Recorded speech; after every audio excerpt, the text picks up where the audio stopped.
Umumnya pada saat orang bertanding, orang akan masuk ke dalam ring atau arena yang sama, tidak terpisah. Oleh karena orang-orang yang akan bertanding, mereka akan berjumpa secara fisik. Namun di dalam cerita Alkitab kita pada hari ini, saya rindu untuk kita melihat ternyata ada pertandingan yang dilakukan di atas dua ring yang berbeda.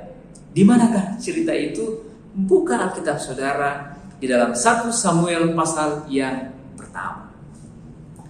Di sana diceritakan bahwa ada seorang laki-laki dari Ramataim, Sofir, dari pegunungan Efraim, namanya Elkana. Kemudian dijelaskan di sana tentang nama keluarga bin Yeroham bin Elih bin Tohu bin Suf, seorang Efraim. Kalau dari letak tinggalnya, kita mungkin katakan dia orang Efraim, benar, dia adalah orang Efraim. Namun kalau kita lihat dari nama keluarga itu adalah nama keturunan daripada orang Lewi, nama keturunan khususnya dari Bani Korah, ya. Jadi dia ini ternyata adalah seorang Lewi, seorang pelayan Tuhan. Namun di ayat yang kedua secara sederhana sampaikan bahwa orang ini mempunyai dua istri, ya. Saudara melihat ayat ini jangan langsung berkesimpulan orang bisa memiliki dua istri, karena pada mulanya di buku Kejadian yang pertama di pekan penciptaan, saudara baca di sana Tuhan memberkati seorang laki-laki dan seorang perempuan, berarti satu suami untuk satu istri. Jadi satu istri untuk satu suami, bukan dua. Namun pada kenyataannya ini terjadi. Ini mungkin karena didesak oleh karena keadaan, ya, oleh karena budaya, oleh karena ada kebiasaan orang pada saat itu yang mengatakan bahwa ini kalau orang tidak mempunyai anak, ya, dia punya leluhur atau keturunan itu tidak akan dikenal oleh orang, ya. Itu berarti bahwa anak itu membawa harkat dan martabat daripada siapa? Keluarga. Nah, orang ini mempunyai dua istri, yang seorang bernama Hana dan yang lain bernama Penina. Nah, dilanjutkan di sana bahwa Penina ini mempunyai anak, tetapi Hana tidak. Nah, untuk alasan inilah kemungkinan besar bahwa Elkana ini akhirnya menikah lagi dengan Penina oleh karena Hana, istri pertamanya, tidak mempunyai anak. Nah, sedikit latar belakang daripada cerita ini dijelaskan di ayat yang ketiga. Ya, di ayat yang ketiga adalah ketika dia pergi meninggalkan kotanya untuk sujud menyembah. Jadi dari tahun ke tahun diceritakan di sana untuk mempersembahkan korban kepada Tuhan semesta alam di Silo. Di sana yang menjadi imam Tuhan ialah kedua anak Eli, Hofni dan Pinehas. Kita mungkin tahu sedikit cerita tentang Hofni dan Pinehas. Dan di buku yang sama di 1 Samuel pasal yang kedua, kita bisa melihat sedikit gambaran tentang anak-anak daripada Eli ini. Adapun anak-anak Eli di ayat yang ke-12 dari pasal yang kedua dari 1 Samuel diceritakan adalah orang-orang dursila. Mereka tidak mengindahkan Tuhan. Orang dursila ini sederhananya adalah orang jahat, ya, orang yang selalu kecenderungannya melakukan kejahatan. Dan selanjutnya dikatakan bahwa mereka tidak mengindahkan Tuhan, padahal mereka adalah imam, ya. Imam adalah orang yang menjadi pengantara dari manusia kepada siapa? Tuhan. Dengan kata lain, bahwa orang-orang ini harusnya dekat dengan Tuhan, tetapi ayat Alkitab menyampaikan mereka tidak mengindahkan Tuhan. Di ayat yang ke-13 bahkan melanjutkan ataupun batas hak para imam terhadap bangsa. Walaupun mereka adalah imam, tetapi ternyata mereka itu ada batasan hak. Contoh, jika bujang daripada imam ini datang untuk mengambil kurban, karena memang ada bagian daripada kurban persembahan yang dibawa oleh orang orang Israel ke bait suci, mereka dapat bagian di sana. Namun bagiannya itu adalah pada saat ketika lemak itu sudah apa? Dibakar, barulah boleh mengambil lemak. Tapi ini ketika pun sebelum dipersembahkan dibakar lemaknya, mereka bujang-bujang ini akan datang untuk apa? Mencucukkan garpu bergigi 3, dan apapun yang mereka akan dapatkan nanti dari belanga, dari wajan, itulah yang diangkat dan itulah mereka ambil. Kalau ditegur, kalau disampaikan oleh orang bahwa itu tidak seperti itu, mereka akan sampaikan tidak. Imam hanya memerlukan yang mentah. Kalau kalian tidak berikan, kami akan ambil secara apa? Kekerasan. Dan tidak sampai di sana. Dikatakan di ayat yang ke-17 dengan demikian, sangat besarlah dosa kedua orang muda itu di hadapan Tuhan, sebab mereka memandang rendah korban untuk siapa? Untuk Tuhan. Di ayat yang ke-12 dari pasal 2 1 Samuel, Eli telah sangat tua apabila didengarnya segala sesuatu yang dilakukan anak-anaknya terhadap semua orang Israel, dan bahwa mereka itu tidur dengan perempuan-perempuan yang melayani di depan pintu kemah pertemuan. Bahkan dia sempat tegur dengan tidak baik, katanya, saya dengar perbuatan jahat, ya, didengar. Jadi janganlah begitu anak-anakku, bahwa kamu menyebabkan umat Tuhan melakukan apa? Pelanggaran. Jadi bukan hanya mereka yang melakukan pelanggaran, bahkan orang-orang Israel yang adalah umat Tuhan diberikan contoh atau teladan, bahkan mereka pun melakukan pelanggaran di hadapan Tuhan. Inilah yang terjadi. Inilah latar belakang sedikit daripada cerita di buku 1 Samuel pasal yang pertama. Nah, kita kembali ke 1 Samuel pasal yang pertama. Di ayat yang keempat sampaikan di sana, pada hari Elkana mempersembahkan korban, diberikannya kepada Penina istri dan kepada semua anaknya laki-laki dan perempuan masing-masing sebagian. Ya, di ayat yang kelima, meskipun ia mengasihi anak, ia memberikan kepada Hana hanya satu bagian, sebab Tuhan telah menutup kandungannya. Perhatikan baik-baik dari kedua ayat ini, sepertinya kita agak sedikit bingung. Kok Hana dikasih satu, tapi dikatakan di sana kepada Hana hanya satu bagian, sedangkan yang lain kan setengah bagian. Nah, di dalam terjemahan bahasa Inggris yang diterjemahkan dari bahasa asli, kata satu untuk Hana itu, satu bagian untuk Hana itu diterjemahkan a worthy portion, ya. Itu dalam King James. A worthy portion itu diterjemahkan sederhana seperti ini, one portion of two faces, ya. Jadi satu porsi tapi kelihatannya ada dua di sana. Nah, bisa kita terjemahkan sebagai double portion atau porsi ganda, ataupun dalam bahasa Indonesia kita bisa bilang porsi jumbo. Nah, kenapa Elkana melakukan akan hal ini?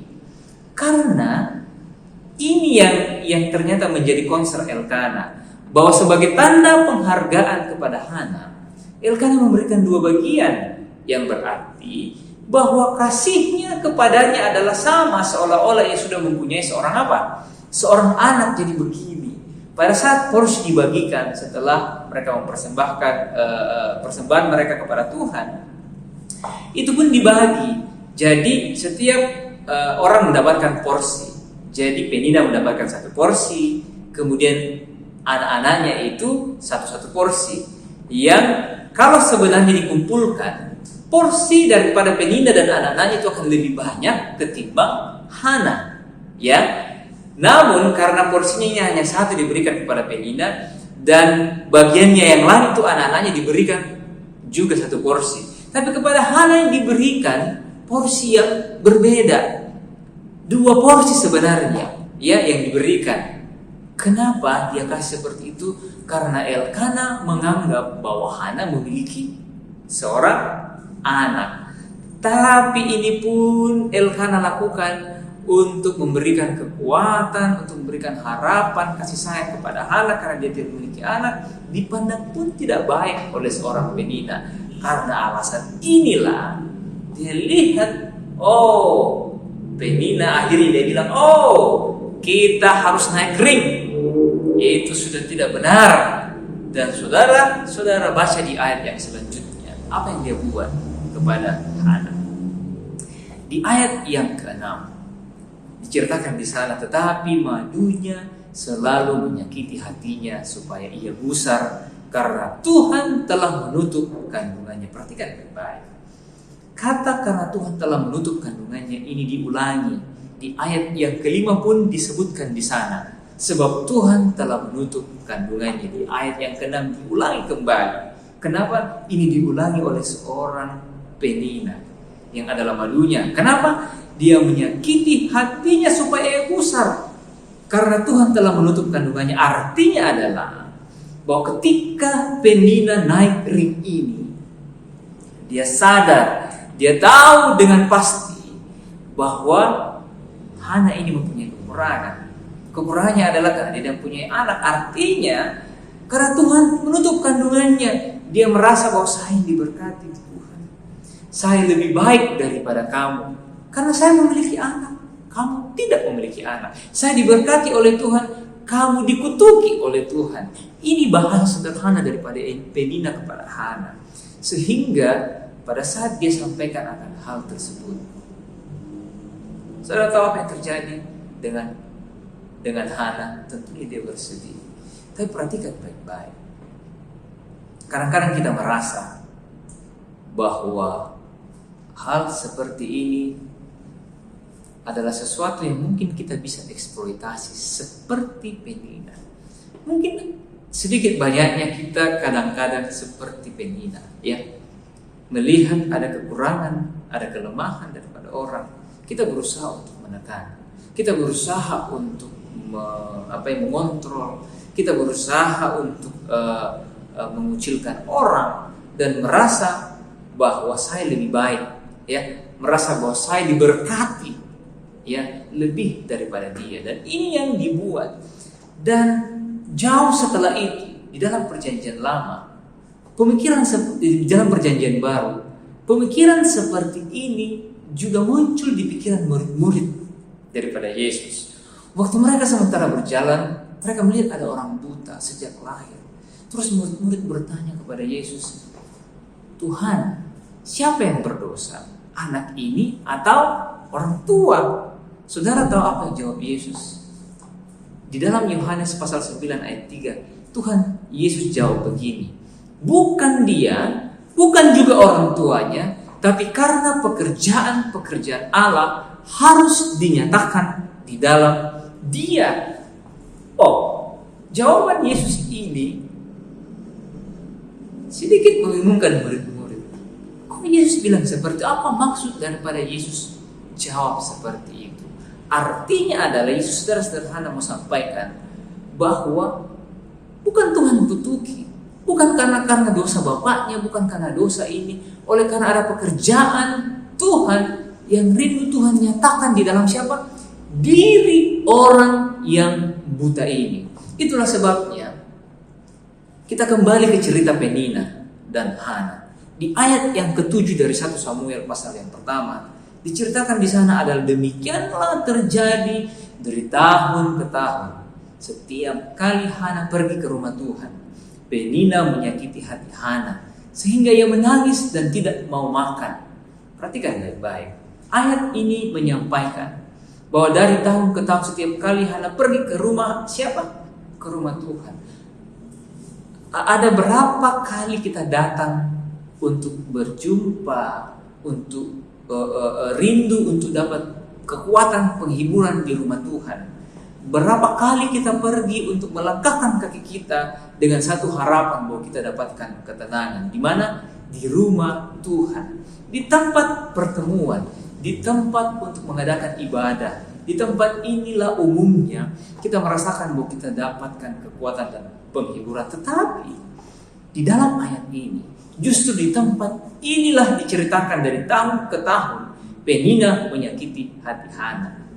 Coba bayangkan sahabat-sahabat rohani, ketika Penina menyakiti hati Hana di rumah Tuhan, Pertanyaannya adalah apakah di rumah tangga, di rumah mereka Penina memberikan kata-kata sukacita, kata-kata penghiburan kepada Hana? Oh tidak, justru di rumah Tuhan saja dilakukan hal seperti ini, apalagi di rumah tangga, apalagi di rumah tempat tinggal mereka. Saya yakin bahwa hal yang lebih buruk dia lakukan di sana. Itulah sebabnya terkadang kita merasa bahwa ada satu tempat di mana kita bisa datang mengadu kepada Tuhan, tetapi buktinya pun di sana malah kita dapat tantangan yang justru lebih berat. Itulah sebabnya di ayat yang ke-8 Elkana suaminya berkata kepadanya, Hana, mengapa engkau menangis? Mengapa engkau tidak mau makan? Kenapa hatimu sedih? Bukankah aku lebih berharga bagimu daripada 10 anak laki-laki? Nah, saya percaya bahwa kita tahu bahwa masing-masing kita dalam kadar tertentu mungkin kita mengalami stres. Nah, tentunya ada penyebab stres yang orang biasanya sebutkan dengan kata stresor atau tekanan-tekanan yang datang kepada kita yang membuat kita stres. Tetapi ternyata dalam riset atau penelitian, para ahli mengatakan bahwa stresor sejatinya ini bukanlah sesuatu yang selalu negatif. Karena ketika diteliti dan ditemukan bahwa ketika stresor atau tekanan-tekanan ini dalam tingkat optimum yang diberikan kepada orang, justru memberikan kinerja yang apa? Kinerja yang maksimal daripada para pekerja, atau dapat mengembangkan orang dari kepribadian mereka. Ya, justru katanya kalau hanya sedikit atau ringan stres atau tekanan yang diberikan, kadang-kadang kinerjanya juga buruk, ataupun terlalu overload atau berlebih, kinerja orang juga menjadi apa? Tidak baik. Itulah sebabnya stresor ini mereka mengambil kesimpulan bahwa ada dua jenis stresor sebenarnya. Kalau yang membuat orang itu bisa lebih optimal, mereka sebutkan dengan sebutan eustress, ya. Kalau yang lebih mengarah kepada negatif atau membuat orang stres bahkan depresi, orang katakan itu distress. Nah, itulah sebabnya mereka berkesimpulan bagaimana caranya, ya. Bukanlah sebenarnya menghindari stresor itu, tapi bagaimana caranya mengatasi, bagaimana caranya kita mengendalikan atau mengatur stresor yang ada. Dan umumnya salah satu hal yang menyebabkan stresor atau penyebab stres di dalam kehidupan kita yaitu hubungan sosial kita, dan ini terjadi kepada seorang Hana. Nah, pada saat Penina mengajak Hana untuk naik ke ring bertanding bersama dengan dia mengetahui dengan pasti kelemahan daripada siapa? Kelemahan daripada Hana. Itulah sebabnya di ring ini ketika Hana memutuskan untuk bertanding, dia babak belur di ring ini. Kenapa? Karena dia sedih, hatinya sedih. Tapi ingat sahabat-sahabatku, orang-orang yang merasakan seperti ini, menurut buku Amsal 20 ayat 10 dan 11, dikatakan di sana, jangan engkau memindahkan batas tanah yang lama atau masuk ke ladang anak-anak yatim, sebab penebus mereka kuat, ia akan membela perkara mereka melawanmu. Jadi artinya bahwa kadang-kadang orang-orang yang tertindas ini kita anggap sepele, tapi ternyata ada pembela mereka. Ya, di dalam Lukas pasal 18 ayat 7 sampaikan, tidakkah Allah akan memberi keadilan kepada orang-orang pilihannya yang berseru kepada siang dan malam, dan apakah ia akan menunda-nunda selama untuk menolong mereka? Sahabat-sahabat rohani, apakah yang dilakukan Hana ketika dia menyadari bahwa Penina mengajak dia untuk bertanding di dalam ring itu? Akhirnya memang benar, Hana memutuskan untuk naik ring. Tetapi ring manakah yang dia naiki? Ring manakah yang dia masuki? Oh, ternyata dia tidak memasuki ring yang sama dengan Penina. Dia memilih untuk naik ring yang berbeda. Di ayat yang ke-9 dan 10 dari 1 Samuel pasal yang pertama, pada satu kali, ya, ketika mereka sudah selesai mengadakan persembahan kurban kepada Tuhan, setelah mereka habis makan dan minum di Shilo, berdirilah Hana. Nah, kata berdiri ini adalah suatu kata di mana dia rindu untuk melakukan tindakan. Dia rindu untuk melakukan sesuatu. Dia rindu untuk naik ke atas ring. Tetapi apa yang dia buat? Di ayat yang ke-10. Dan dengan hati pedih, ia berdoa kepada Tuhan sambil menangis terseduh-seduh. Ini yang dia lakukan. Ketika Penina katakan, kamu gak punya anak, kamu lebih diberkati, saya yang diberkati, saya lebih baik. Apa yang dia buat? Dia memilih untuk apa? Menaiki ring yang berbeda. Itulah sebabnya dia menangis dan berdoa kepada Tuhan.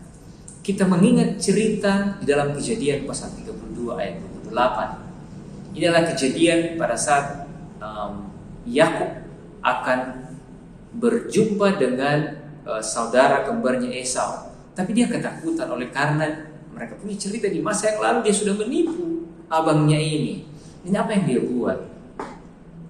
Dia mau ketemu, tetapi dia bergumul. Di ayat ke-28 daripada Kejadian pasal 32 sampaikan, pada saat dia akan bertemu Esau, dia justru di satu saat di seberang sungai, dia tidur di sana, dan malam itu dia bergumul dengan seseorang. Di ayat yang ke-28 sampaikan, pada saat sudah bergumul, orang ini sudah mau pergi, Yakub tidak membiarkan orang ini pergi, dan dia meminta berkat kepada orang ini. Dan orang ini bilang sama Yakub, lalu kata orang itu, namamu tidak akan disebut lagi Yakub, tetapi Israel, sebab engkau telah bergumul melawan Allah dan manusia, dan engkau menang. Kata Israel itu berarti sebenarnya Allah yang bertempur, Tuhan yang memerintah. Dituliskan di sana, tapi Allah menjelaskannya dengan kata-kata dia berperang dengan Allah, dia menang bersama dengan Allah, atau dia memerintah bersama dengan Allah. Dan bagaimanakah caranya Yakub bergumul dengan orang yang kita kenal dia adalah oknum Adi Kodrati, dan kita tahu bahwa dia adalah seorang oknum pribadi yang adalah Tuhan, yang adalah Allah dan manusia. Itulah sebabnya di dalam Hosea pasal 12 ayat yang ke-5 sampaikan kepada kita, ia bergumul dengan malaikat dan menang. Caranya bergumul adalah ia menangis dan memohon belas kasihan kepadanya. Inilah yang dilakukan oleh Hana. Dia menaiki ring doa dan dia sampaikan ketika dia menangis, ketika dia gusar, dia datang kepada Tuhan. Dan ayat cerita daripada Yakub memberikan kita pelajaran bahwa mari kita bertempur dengan Tuhan, bukan dengan musuh. Jika lawan menantang untuk bertempur, mereka ingin kita bertemu di ring mereka, kita tidak akan pernah mengalahkannya, karena mereka mengetahui tempat itu dengan baik. Gantinya undanglah mereka ke ring pertandingan kita, di mana mereka juga tidak mengetahui bagaimana bertanding di tempat tersebut. Apa yang terjadi jika seandainya Hana meladeni Penina di atas ringnya? Saya percaya bukan hanya babak belur, dan saya percaya bahwa dia akan hancur lebur di ring daripada Penina. Itulah sebabnya di dalam Keluaran 14 dan 14 sampaikan bahwa Tuhan akan berperang untuk kamu dan kamu akan diam saja. Jika kita bertempur dengan Tuhan, gantinya dengan musuh kita, Tuhan akan bertempur untuk kita. Ini doa daripada Hana di dalam ayat yang ke-11. Tuhan semesta alam, jika sungguh-sungguh engkau memperhatikan sengsara hambamu ini dan mengingat kepadaku dan tidak melupakan hambamu ini, tapi memberikan kepada hambamu ini seorang anak laki-laki, maka aku akan memberikan dia kepada Tuhan untuk seumur hidupnya, dan pisau cukur tidak akan menyentuh kepalanya. Mari kita lihat sedikit permohonan daripada Hana. Permasalahannya dia tidak punya anak, dan dia minta anak ini kepada Tuhan. Dan perhatikan kata-katanya. Ketika dia meminta seorang anak, kelihatannya bahwa dia rindu untuk memenuhi akan kerinduannya, keinginannya, hasratnya, karena itu yang menjadi permasalahan dalam dirinya. Tetapi di dalam doanya ini diikuti bahwa maka aku akan memberikan dia kepada Tuhan untuk seumur hidupnya. Berapa banyak dari antara kita berpikir seperti ini, bahwa ketika Tuhan memberikan kita berkat, ketika Tuhan memberikan kita bahkan anak dan banyak berkat-berkat yang lain, pertanyaannya adalah, bisakah kita berkata seperti Hana, saya akan berikan kembali itu kepada siapa? Kepada Tuhan. Dalam hal ini adalah anak. Saya tidak yakin Bapak Ibu, sahabat-sahabat rohani yang ada di manapun kita berada. Saya secara pribadi ketika memikirkan akan hal ini, saya merenung dan saya katakan, Tuhan, ketika Tuhan mengaruniakan kami anak, mampukah saya katakan seperti ini kepada Tuhan? Saya akan memberikan dia kepada Tuhan seumur hidupnya. Ini pergumulan yang berat bagi saya secara pribadi. Hana belum dikaruniai, tapi dia sudah sampaikan kepada Tuhan bahwa saya akan persembahkan itu kembali. Itu artinya bahwa permintaan daripada seorang Hana bukanlah permintaan hanya untuk memenuhi akan kerinduannya, untuk dilihat baik, untuk diangkat martabatnya di kalangan keluarga, di kalangan lingkungan orang-orang yang ada. Tetapi dia rindu bahwa apa yang diberikan Tuhan seorang anak itu adalah untuk dia persembahkan seumur hidupnya kepada siapa? Kepada Tuhan. Nah, di dalam keadaan seperti ini, sahabat-sahabat rohani, pada saat dia sementara berdoa dan ayat itu sampaikan, dia terus menerus berdoa. Karena dia berdoa di dalam hati, namun mulutnya ini komat kamit. Pada saat yang sama, Imam Eli ada di tempat itu, sudah duduk dan memperhatikan. Pada saat dia perhatikan, dia bilang begini, berapa lama lagi kamu akan mabuk? Berhentilah, katanya, mabuk. Hai kamu perempuan dursila. Bapak, Ibu, saudara-saudara, sahabat-sahabat rohani, keadaan ini membuat Hana semakin susah. Yang pertama adalah dia dapat masalah di rumah. Dia ke rumah Tuhan pun Penina terus membuat dia sakit hati. Ketika dia tiba di rumah Tuhan dengan sakit hati, dia pun disalah mengerti oleh seorang imam. Ya mungkin secara manusia kita merasakan bahwa mungkin seorang yang rohani, seorang imam dapat memberikan kita kata-kata penghiburan. Tetapi kata penghiburan apa yang didapatkan? Malah dia disalah mengerti, dikatakan seperti seorang dursila, seperti dianggap bahwa dia ini mirip kelakuannya dan anak-anaknya. Anak-anak dari Imam Eli, Hofni dan Pinehas, bahwa dia juga berbuat jahat. Dia melakukan karena kejahatan pada saat itu adalah hal yang biasa. Bukan hanya kepada rakyat, tetapi justru imam-imam juga melakukan hal yang sama. Dan itulah sebabnya Imam Eli katakan bahwa ini lagi mabuk, lagi tidak beres perempuan ini. Tetapi Hana menjawab, bukan tuanku. Aku seorang perempuan yang sangat bersusah hati. Anggur ataupun minuman yang memabukkan tidak kuminum, melainkan aku mencurahkan isi hatiku di hadapan siapa? Di hadapan Tuhan. Setelah kejadian ini, ayat melanjutkan, lalu keluarlah perempuan itu, ia mau makan dan mukanya tidak muram lagi. Aneh bin Najjar. Apakah doa Hana terjawab pada saat itu? Apakah dia mempunyai seorang anak langsung dijawab Tuhan? Sepanjang ketika dia keluar, ia mau makan dan mukanya tidak muram lagi? Tidak. Karena jawaban doanya itu nanti di ayat-ayat setelah itu. Tapi mengapa ketika hal ini terjadi keluarlah Hana, ia mau makan dan mukanya tidak muram lagi? Oh, apa yang terjadi? Ya, Itulah sebabnya kejadian, stres dan lain sebagainya dipicu oleh tekanan luar. Ternyata ayat ini menyampaikan bahwa berdoa kepada Tuhan itu bisa memberikan kita kekuatan. Berdoa kepada Tuhan itu bisa memberikan kita sesuatu yang jalan keluar yang kita tidak dapatkan di mana-mana. Itu memberikan penghiburan, itu memberikan kekuatan kepada kita secara rohani. Sehingga secara di atas kertas tidak ada jawaban yang diterima oleh Hana, tetapi dia melihat bagaimana iman daripada seorang Hana.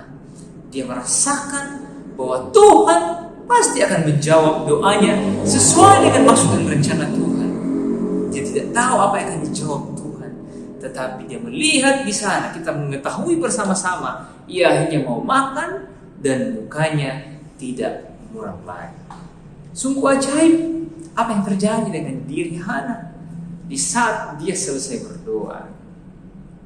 Dia apa? Mau makan dan mukanya tidak muram lagi.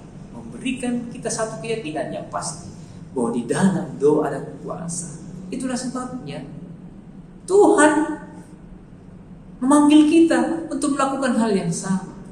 Berdoa, curahkanlah isi hatimu kepada Tuhan.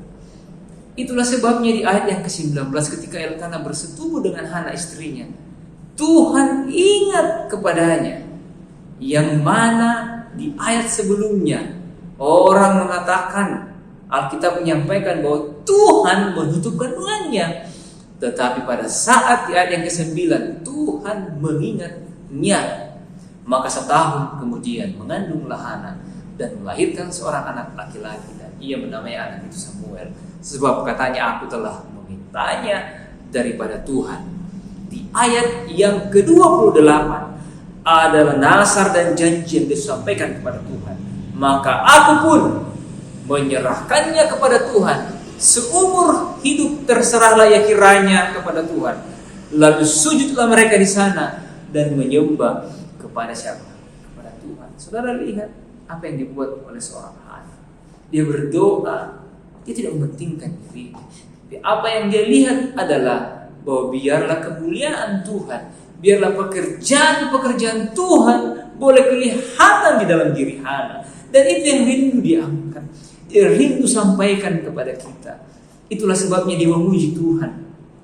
Di pasal yang kedua, kalau saudara baca di ayat 1, khususnya di 3, 4, 5, 6, 7, dan 8, dia kemukakan di sana bahwa janganlah berbicara terlalu tinggi-tinggi atau keluar caci maki dari mulut, sebab Tuhan Allah yang Maha tahu sesungguhnya ia menguji perbuatanmu.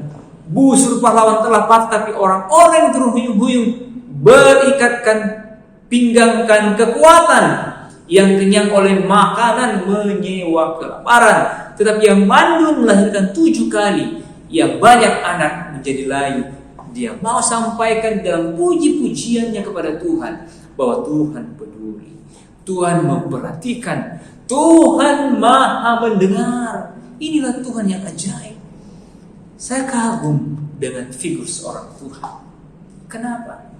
Dia adalah oknum yang maha tahu dan sekaligus maha mendengar. Karena maha tahu dan maha mendengar ini, di dalam perspektif saya sebagai seorang manusia, adalah susah untuk ketemu. Ketika saya tahu sesuatu, saya memilih untuk tidak mendengar. Contoh, jika ada seseorang bercerita sesuatu yang saudara tahu, ataukah ada orang yang mau menyatakan perasaannya kepada saudara, kepada kita, dan kita sudah tahu, umumnya kita akan katakan, saya sudah tahu. Tapi Tuhan, walaupun dia maha tahu, dia tahu apa yang Hana rasa, dia tahu apa yang akan disampaikan oleh Hana, tetapi dia Tuhan yang maha mendengar. Dia mendengarkan rintihan, dia mendengarkan doa, dia mendengarkan tangisan yang disampaikan oleh seorang Hana. Dia akan lakukan hal yang sama kepada saudara dan saya, kepada sahabat-sahabat rohani dimanapun kita berada. Mungkin kita punya pergumulan dan tantangan, tetapi Allah yang penuh dengan kasih masih maha mendengar. Itulah sebabnya pada saat ini saya rindu untuk menyampaikan 3 cerita secara sederhana yang kaitannya dengan doa. Yang pertama ada seorang namanya Timothy. Ini dari Fiji, dia seorang pedagang dan dia berdagang itu di atas dia biasa bawa dagangannya itu di atas perahu untuk dijual di pulau sebelah. Nah, pada suatu kali dia naik ke perahu itu dan akhirnya dia terdampar. Dia terkatung-katung di atas laut dan dia tidak bisa berbuat apa-apa oleh karena kejadian alam yang dia tidak bisa kendalikan. Namun apa yang dia buat, Bapak Ibu, dia hanya berdoa. Dia bilang, Tuhan tolong. Semua dagangannya yang ada di atas dia konsumsi dan airnya habis selama 150 hari kurang lebih 4 bulan dia terkatung-katung di atas laut dan dia berdoa sambil menghafalkan ayat hafalan dan itu yang memberikan dia kekuatan. Dia bilang, Tuhan tolong. Tanpa disadari ketika dia buka mata setelah sekian lama terkatung-katung 4 bulan di atas laut, bibirnya sudah pecah-pecah, dia sudah dehidrasi karena yang ada hanya air laut dan dia tidak bisa berbuat apa-apa daya. Dia lihat ada daratan, tetapi sayangnya pada saat dia sudah lihat daratan, angin ini bertiup justru berlawanan dengan daratan. Wah, akhirnya dia putuskan untuk dengan kekuatan yang tersisa dia lompat ke laut dan dia berenang dan dia akhirnya tiba di pulau itu. Saudara tahu, dia tiba itu sudah di pulau Samoa dan itu sekitar kurang lebih 2000 km dari tempat tinggalnya. Puji Tuhan dia bisa selamat dan orang sebenarnya sudah membuat kubur, keluarganya sudah buat kubur di kampung halamannya, tapi tiba-tiba dia datang dan orang kaget. Puji Tuhan karena dia bisa selamat. Yang kedua adalah seorang yang namanya Hernan dari Ekuador. Nah, dia rindu untuk pergi buat pelayanan karena dia ini adalah seorang yang bekerja di percetakan dan dia juga jenuh untuk bekerja di percetakan. Jadi apa yang saya buat ya untuk pergi melayani. Dan akhirnya didengar di tempat di mana dia berada ada kelompok yang mengadakan pelayanan, misi pelayanan ke satu tempat di Kuba dan akhirnya pergi ke sana dan dia sangat senang, dia sangat antusias karena dia bilang selama ini saya hanya bekerja di percetakan dan melakukan pekerjaan-pekerjaan seperti itu dan akhirnya pada saat dia berangkat ke sana dia sudah rindu, saya dapat melayani orang dengan baik di sana. Saya dapat menyampaikan pekabaran firman Tuhan di sana. Tapi setibanya di sana, ternyata kelompok yang mengundang mereka untuk mengadakan pelayanan itu menghadapi masalah. Dan kenapa? Kami mau cetak traktat, kami mau cetak undangan, kami mau cetak bagi kepada banyak orang. Tetapi mesin cetak kami itu rusak. Terus si Hernan ini bilang, waduh, saya ini datang-datang dari jauh mau hindari kerjaan percetakan, tapi akhirnya dia berhadapan dengan percetakan. Pergilah dia melihat kalau cetak itu, dia lihat, oh ini mungkin ada kerusakan. Dia cek, dia buka rangkanya semuanya. Pada saat dia mau bersihkan, dia buka rangkanya.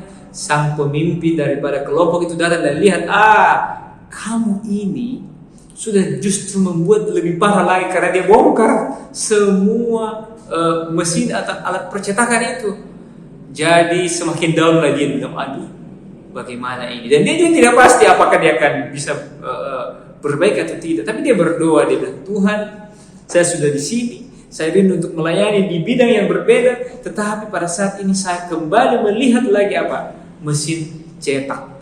Dan akhirnya dia kerjakan, dia berdoa, Tuhan tolong. Setelah itu sudah selesai, dicetaklah, hasilnya blur dan amburadul. Tapi dia juga mulai ragu-ragu, dia bilang apakah ini akan jadi. Dia bilang dengan meyakinkan orang-orang yang di situ, memang pertama seperti itu. Sambil berdoa dicetaklah yang kedua. Pada saat yang kedua keluar, sahabat-sahabat rohani, apa yang terjadi? Sangat sempurna dan semua bersuka cita oleh karena apa yang sudah dilakukan Hernan. Dan yang ketiga adalah seorang yang namanya Brenda. Dia ini adalah seorang pendaki gunung bersama dengan kelompoknya mendaki sebuah gunung.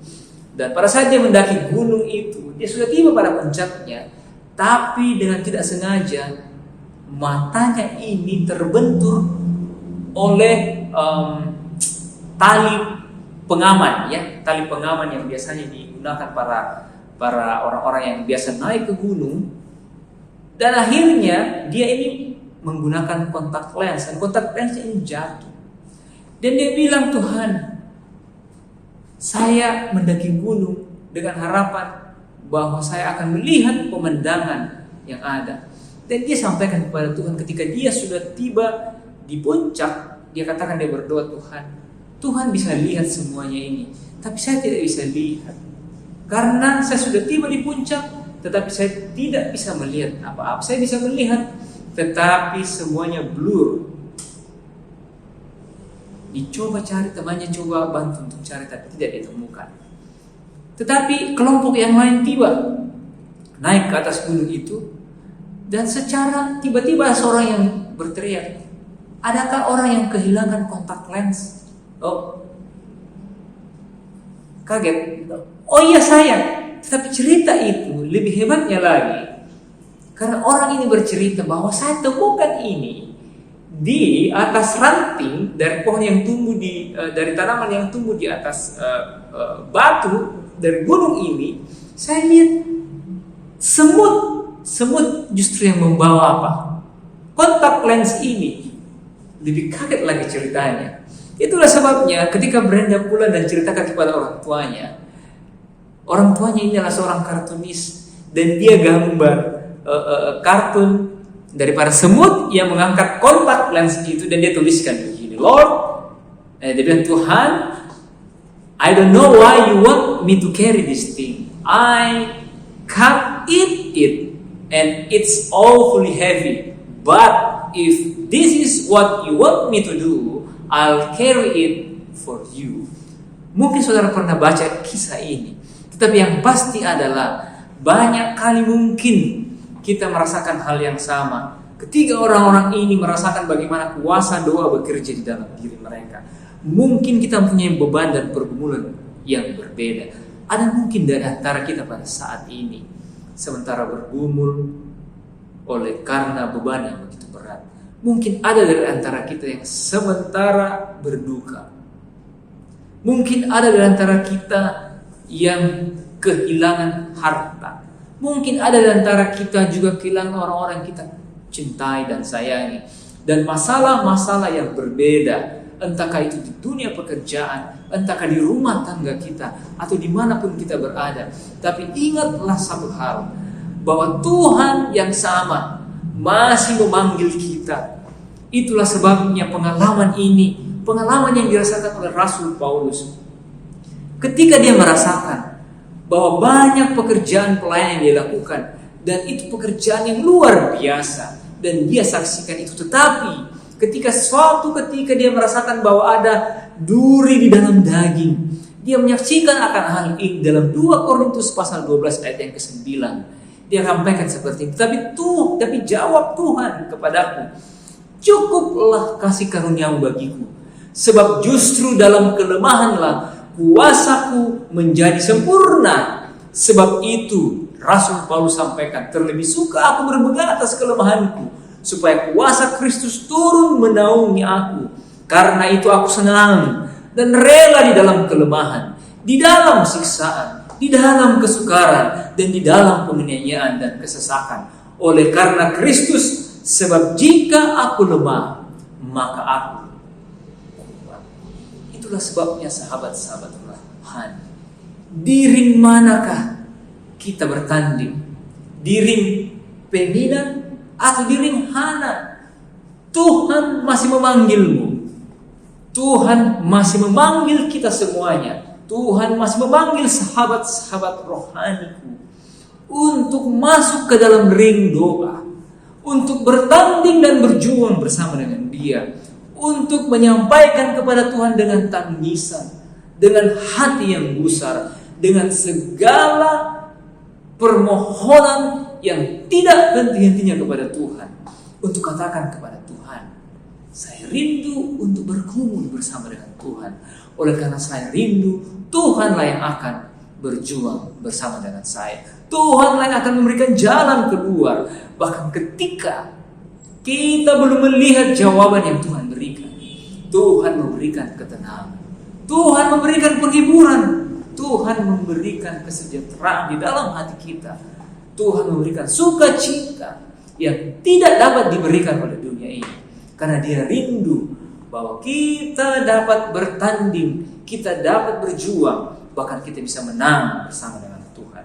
Biarlah renungan ini akan menjadi renungan kita untuk bertanding bersama dengan Tuhan di ring Tuhan. Tuhan memberkati kita semuanya. Amin.